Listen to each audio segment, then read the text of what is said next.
CCTV예요. 여러분 집에 혹시 CCTV 있나요? 집에도 있어요. 복도에도 있고 집에도 있고 간사님이 일하는 그 사무실에도 CCTV가 있어요. 여러분 학교에도 있고 우리 통계해 보니까 사람이 하루에 CCTV에 83회 정도 찍힌대요. 여러분들이 무심코 하루 왔다 갔다 하다 보면 83번 정도 CCTV가 여러분들을 찍고 있더라. 대한민국에서는 어디 죄를 짓고 숨어 있으면 경찰들이 와서 CCTV를 추적하면 금방 찾을 수 있다. 가게 앞에도 있고 전봇대에도 있고 없는 데가 없어. CCTV는 어디든 다 있다라는 겁니다. 여러분 CCTV처럼 하나님께서 오늘 이 다윗의 죄를 다 보고 계셨다. 다윗이 죄를 짓는 그 오랜 기간 동안에 하나님은 한순간도 빠짐없이 다윗이 어떤 생각을 하고 어떤 행동을 하고 있는지 다 보고 계셨다라는 것입니다.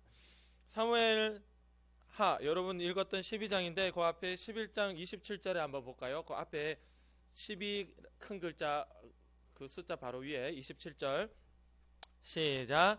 그 장례를 마침에 다윗이 사람을 보내 그를 왕궁으로 데려오니 그가 그의 아내가 되어 그에게 아들을 낳으니라. 다윗이 행한 그 일이 여호와 보시기에 악하였더라. 여러분 이렇게 적혀 있어요. 다윗이 행한 그 일이 여호와 보시기에 악하였더라. 즉 다시 말해서 다윗이 그 일을 행하고 있을 때에 하나님이 어떻게 하고 있었다고요?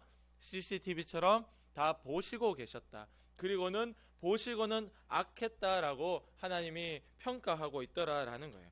하나님은 가만히 계시는 것 같지만 가만히 계시지 않고 여러분들을 하루 종일 보고 계시더라. 사람은 속일 수 있지만 하나님은 속일 수 없다. 하나님은 우리의 마음의 중심까지도 다 보고 계신 거예요. 우리가 어떤 생각을 하고 있는지 다 보고 계시고 다윗이 죄를 지었을 때에 하나님이 그냥 거기서 끝내는 것이 아니라 다윗이 회개하기를 기다리고 있었습니다. 이 다윗은요 하나님께서 왕으로 만들어 주셔가지고 이 이스라엘이라는 큰 나라에 절대 왕이 될 수 없고 이전에 사울 왕한테 맨날 쫓겨다니면서 죽임을 당할 뻔한 적이 너무 많아가지고 막 동굴에 집도 없이 그렇게 동굴에서 살 정도로 쫓겨다니던 자였지만 하나님께서 도와주셔서 이 다윗이 하나님의 놀라운 도움으로 왕이 됐어요. 이 큰 이스라엘이라는 나라를 다스리게 되었습니다. 이제 다윗은 뭐 걱정할 것도 없고 이제 그냥 여기서 있는 거예요. 근데 이때 방심할 때 바로 다윗에게 큰 위기가 찾아 자기가 방심하니까 마귀가 쫓아와서 유혹을 하게 되고 그 마음을 무너뜨리고 넘어뜨리는 겁니다. 여러분 하나님께 감사할 때는 우리가 더 정신을 차리고 기도하고 깨어 있어야 되는데 우리가 다윗처럼 잘 살고 모든 게 잘 풀리면 그때 방심하게 되고 넘어지게 되더라라는 거예요. 그래서 성경에 보면 너희가 서 있는 줄로 생각하는 자는 헷가닥 넘어질까 항상 조심하라. 할렐루야. 성경은 오늘 우리에게 조심하라라고 이 다윗이 조심하지 못했어.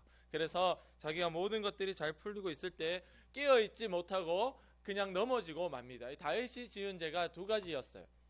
10계명에 보면 살인하지 말라라는 6계명이 있고 간음하지 말라. 자기의 아내 외에 다른 아내를 탐내서 데리고 오지 말아라. 다른 아내와 부정한 관계를 갖지 마라. 간음하지 말라는 것도 하나님이 하지 말라고 6계명과 7계명에 따로 말씀을 해 주셨습니다. 다윗은 이것을 너무나 잘 알고 있었지만 방금 전에 얘기했듯이 다윗이 자기의 적수가 없어. 이제는 모든 것들이 다 잘 풀리고 모든 게 다 오케이야. 평안하게 있을 그때 바로 이 죄를 짓게 되는 겁니다. 이때 다윗은 계속해서 이 이스라엘은 국경에서 전쟁들이 있었어요. 그래서 전쟁의 장수들이 나가고 이 다윗은 왕궁에서 왕궁에서 자리를 지키고 있었죠. 근데 어느 날 자기의 왕궁이 높이 있으니까 다 보일 거야. 그 마을이 다 보이잖아요. 그 도시를 보다 보니까 어떤 한 여인이 목욕하고 있는 모습을 몰래 보게 된 거예요.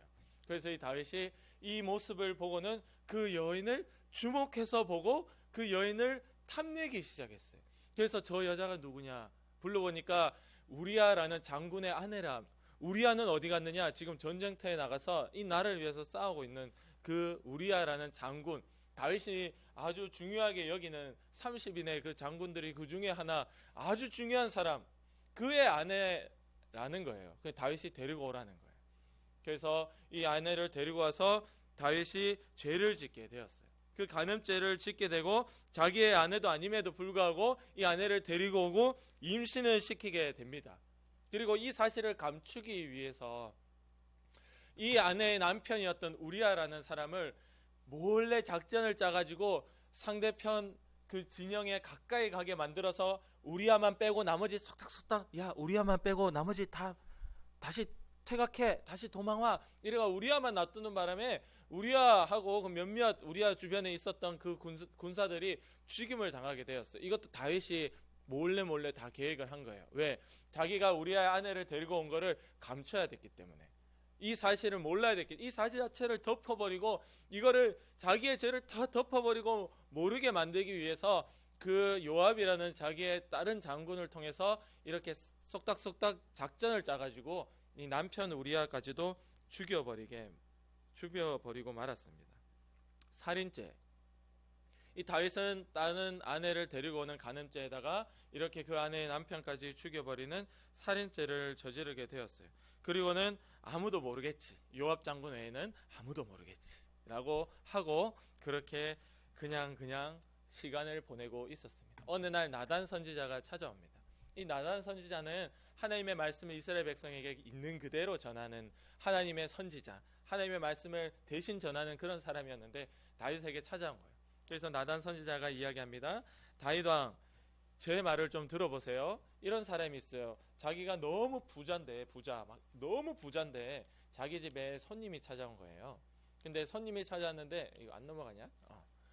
근데 이 손님이 찾아왔는데 자기 집에 양은 잡지 않고 옆에 가난한 사람에게 있는 그 양을 잡아온 거야. 근데 그 가난한 사람에게 양이 한 마리밖에 없어. 이 양이, 근데 그 가난한 사람은 먹으려고 키운 것도 아니고 가족같이 키웠어요. 가족같이. 간사님 집에도 강아지가 있잖아요. 가족같이 반려양으로 키우면서 자기 아들 딸처럼 생각하는 그 너무 아끼는 그 양을 뺏어온 거야. 이 부자가 우리 집에 온 손님을 초대하고 이걸 양 잡아주려고, 고기 주려고. 자기 많은데, 자기는 수백 마리 양이 있는데 그거는 사용하지 않고 옆에 그 가난하고 가족처럼 여기는 그 한 마리 양이 있는 거, 그거 뺏어와서 죽여버린 거예요. 그 얘기를 다윗에게 한 겁니다. 다윗이 너무 화가 났습니다. 야, 그 사람 누구야? 당장 잡아들여서 죽여버려. 다윗이 들어보니까 너무 화가 난 거예요. 그 사람은 인간도 아니다. 자기 집에 그렇게 양이 많음에도 불구하고 어떻게 다른 집에 그 가족같이 아들처럼 여기는 양을 와서 데리고 와서 죽여버리냐. 있을 수 없는 일이다. 다윗이 그 사람 누구야? 라고 나단 선지자한테 얘기하니까 나단 선지자가 뭘 했을까요? 손가락질 딱 하면서 너입니다. 너. 다윗 왕이십니다. 하나님께서 다윗 왕에게 그 많은 이 재물과 이 이스라엘 나라와 아내들과 이런 것들을 다윗 왕에게 하나님께서 다윗 왕에게 주었고, 다윗 왕이 아무것도 부족한 것이 없음에도 불구하고 그 자기가 그 사랑하고 아끼는 그 장군의 아내였던 우리아의 그 아내를 불러와서 아내를 뺏어버려, 그리고 우리아를 죽여버려. 바로 당신입니다. 다윗 왕이시여. 그 부자가 다른 사람이 아니고 바로 다윗아 당신이라고 나단 선지자가 그렇게 지적을 하는 것이 오늘 여러분이 읽었던 이 내용이에요. 7절에 보면 당신이 그 사람이라.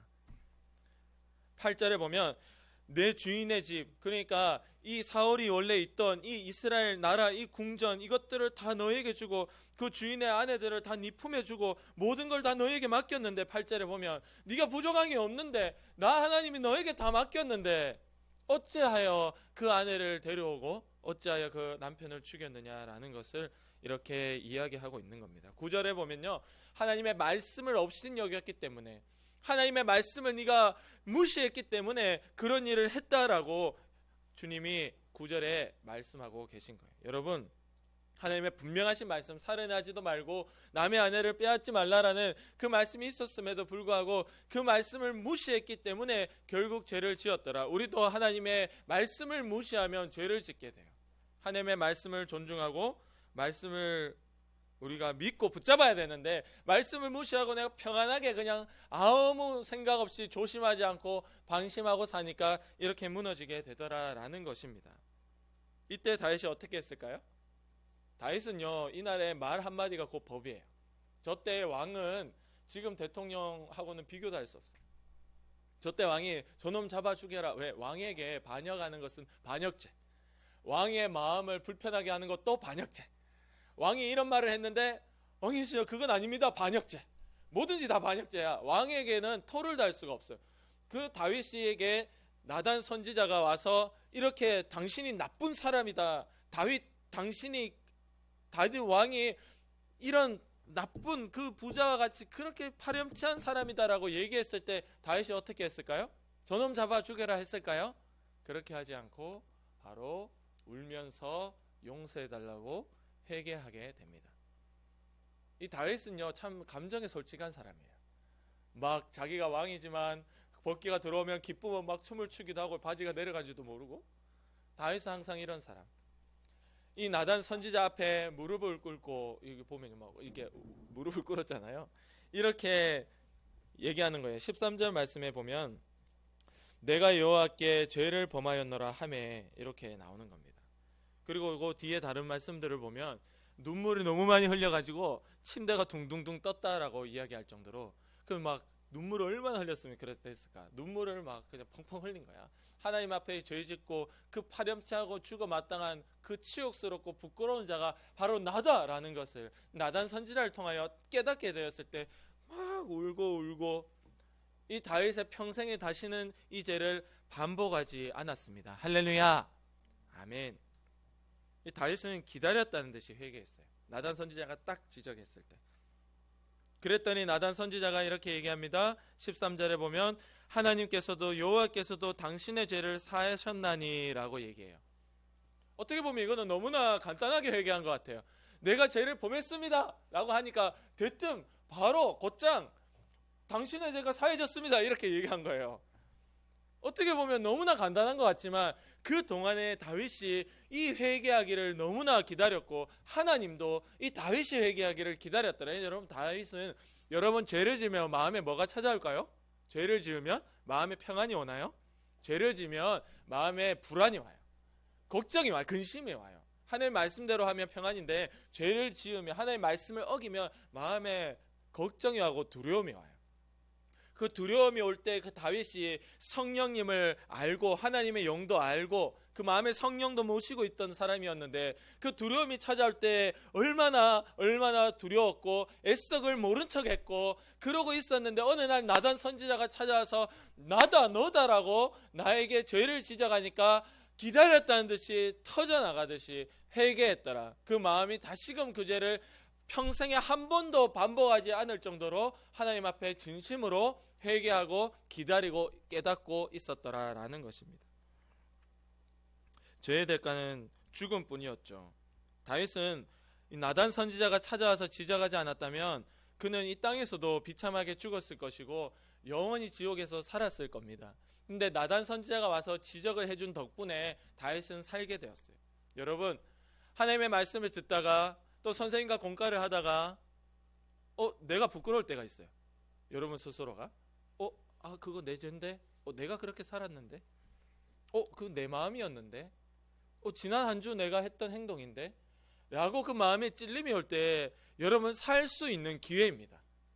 그 마음이 그렇게 지적이 올 때 내 마음에 찔림이 올 때 하나님의 그 책망이 올 때 여러분 비로소 하나님께 맞습니다. 내가 그 죄를 지었습니다. 용서해 주세요 라고 하면 하나님이 용서해 주시면 죄의 삭은 사망이지만 예수님의 피로 말미암아 우리는 용서받고 천국에 가게 됩니다. 할렐루야, 아멘. 그리고 거기엔 반드시 다윗처럼 다시금 그 죄를 반복하지 않는 짓지 않는 그 믿음의 삶이 우리에게 있을 때에 우리는 천국에 가게 된다라는 것입니다. 여러분, 아무리 우리의 죄가 부끄럽고 치욕스럽고 여기 우리 다윗만큼 죄진 사람 없어요. 여러분, 이제 살인한 사람이 있어요? 성경에 미워하면 살인했다라고 신약성경에 되어 있지만 미워한 것도 살인이지만 진짜 다윗처럼 이렇게 살인한 적이 있냐고요. 남의 아내를 뺏은 적이 있겠습니까? 살인까지 하고 다윗처럼 이렇게 죄짓지 않았어요. 우리. 그러나 다윗도 용서하신 하나님, 우리도 하나님의 그 찔림을 통하여 하나님의 책망을 통하여 하나님께 용서해달라고 회개하면 우리의 죄도 하나님이 용서해 주시더라. 할렐루야, 아멘. 여러분의 죄도 그게 아무리 악하고 추악스럽고 이 세상에서는 도저히 누가 용서하겠어. 다윗을 아무도 용서할 수 없어. 이 세상에는 누구도 받아줄 수 없는 그 죄도 하나님께서는 용서해 주십니다. 우리의 마음에 그 하나님의 책망, 지적이 올 때에 감사로 여기고 하나님 앞에 회개할 수 있기를 원합니다. 아멘. CCTV처럼 주님이 다 보고 계시더라.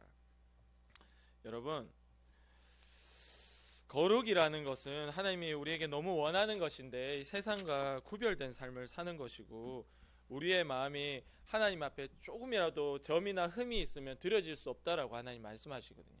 친구들이 왔을 때 이 마음에 조금이라도 점과 흠, 지루함과 따분함, 또는 막 빨리 집에 가고 싶다, 왜 이렇게 기노, 또는 오늘 피곤해서 집에서 잠이나 잘 걸 괜히 왔다, 뭐 이런 마음들, 이런 점과 흠, 또 하나님 미워하시는 생각과 행동, 그 감정, 그런 것들이 우리의 마음에 조금이라도 있다면 하나님께 우리가 드려질 수가 없는 거예요.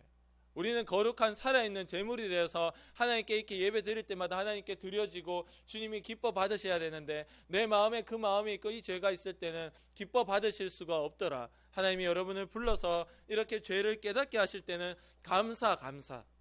내가 그 죄를 하나님 앞에 회개하고 용서해 주세요라고 기도할 때 하나님의 용서가 내게 오고, 내가 비로소 그 점과 흠, 조금의 그 흠도 없이 하나님 앞에 살아낼 때 하나님께서 너무나 기뻐하시고 우리를 지켜주시더라. 할렐루야. 우리의 마음과 생각을 지켜주시는 거예요. 하나님이 성령이 함께하면서. 다윗이 이 일을 맞으면서 어떻게 기도했냐면, 하나님 내게서 성령을 제발 거두어 가지 말아달라고 그렇게 기도합니다. 여러분, 죄를 지으면 여러분 안에 함께하신 하나님의 영이 떠나가는 거예요. 그러니까 다윗이 그걸 너무 잘 아니까 떠나가지 말아달라고 하나님께 기도했습니다. 그것이 아니라면 다윗이 이렇게 기도할 필요조차 없었죠. 여러분, 오늘 여러분의 안에 늘 하나님의 영, 성령이 함께 하실 수 있도록 여러분이 죄를 이길 수 있기를 원하고, 죄를 지으면 빨리 하나님께 회개라는 건요, 기다렸다 하는 게 아니에요. 바로 그 자리에서 나단이 다윗 왕에게 죄를 지적했을 때에 손가락질을 받는 바로 그 자리에서 하는 게 회개입니다. 여러분, 하나님 앞에 어떤 찔림이 올 때, 말씀을 통해 어떤 책망이 올 때, 여러분 양심을 통해서 이건 잘못됐다라고 그렇게 여러분 안에 찔림이, 책망이 올 때마다 하나님께 바로 그 자리에서 기도하여 하나님의 용서를 받고 하나님의 도우심으로 승리만 있는 우리 믿음의 초등부 되기를 원합니다. 아멘. 기도드리겠습니다.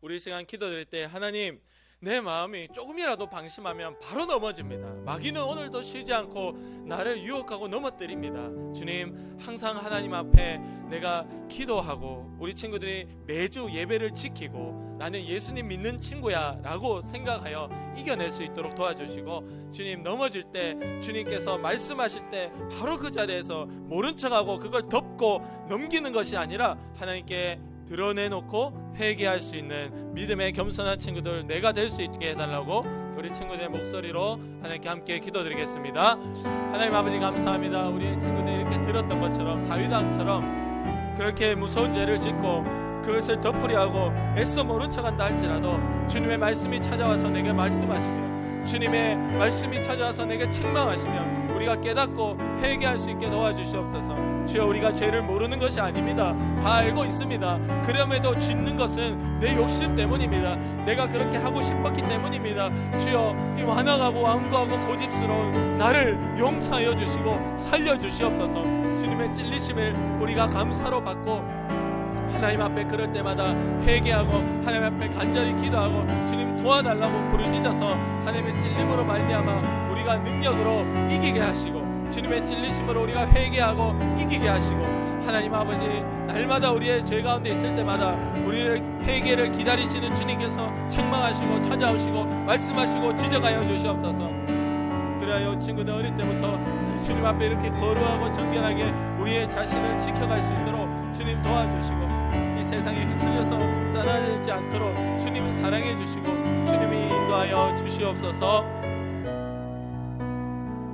하나님 감사합니다. 이 세상 친구들처럼 휩쓸려서 죄짓고 살고 그것을 덮고 살고 모른 척하고 사는 것이 아니라 하나님 앞에 늘 우리의 모습을, 우리의 마음을, 행동을 주님 앞에 살피면서 주님이 말씀해 줄 때마다, 주님이 찔리게 할 때마다 하나님 앞에 회개하고 우리의 마음과 생각을 거룩하게 지켜낼 수 있는 믿음의 친구 되도록 성령님 도와주시고 인도하여 주시옵소서. 친구들이 매일 기도하고 주를 찾고 매주 하나님 앞에 나와 예배하는 것을 잃어버리지 않도록 주님이 함께 하시고 주님이 인도하여 주실 줄 믿습니다. 오늘도 우리를 하여금 우리의 눈을 가리어서 아무 감각 없이 죄짓게 만들고 그거 죄가 당연하다, 내 마음대로 할 거야 라고 나를 속이는 더러운 마귀의 역사야, 아프게 하고 병들게 하고 가난하게 하고 공부 못하게 만드는 더러운 귀신의 역사야, 나사렛 예수 그리스도의 이름으로 명하노니 지금 당장 떠나가라. 우리의 삶 가운데 떠나가라. 우리 학교 가정 가운데서도 떠나가라. 떠나가라. 주님의 보혈 이름이 승리하였음을 고백합니다. 감사하며 예수님의 이름으로 간절히 기도드립니다. 아멘. 우리 하나님께